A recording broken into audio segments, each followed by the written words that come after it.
বর্ষা তুলি আপনি লিখেছেন, পুত্র সন্তান লাভের জন্য দোয়া করলে কি গুনাহ হবে? না, পুত্র সন্তান লাভের জন্য দোয়া করলে গুনাহ হতে যাবে কেন? আপনি আল্লাহর কাছে পুত্র সন্তান চাইতে পারেন, কন্যা সন্তান চাইতে পারেন। তবে আমাদের মাথায় রাখা উচিত যে আমরা সবচেয়ে বেশি আল্লাহর কাছে যে জিনিসটা চাইবো সেটা হলো যে নেক সন্তান।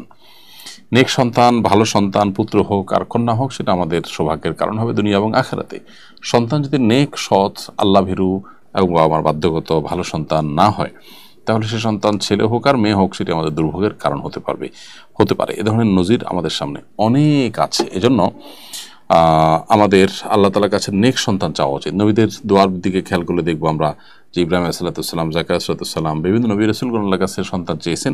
সেখানে কিন্তু তারা ছেলে বা মেয়ে এটা না চেয়ে কমনভাবে আল্লাহ তাআলার কাছে নেক সন্তান চেয়েছেন। রব্বি হাবলি মিনাস সালিহিন, রব্বি হাবলি মিন লাদুনকা যুররিয়াতান তাইয়্যিবা ইন্নাকা সামিউদ দুআ। এই সমস্ত আয়াতের অর্থ হলো, খোলাসা অর্থ হলো যে আল্লাহ আপনার পক্ষ থেকে আপনি আমাদেরকে নেক সন্তান দান করুন, নেক বংশধর দান করুন। এখানে নেক বা ভালো সন্তান বলতে ছেলে হোক মেয়ে হোক, মানুষটা যেন ভালো হয় সেটা আপনি দান করেন, সেটাই হলো মুখ্য।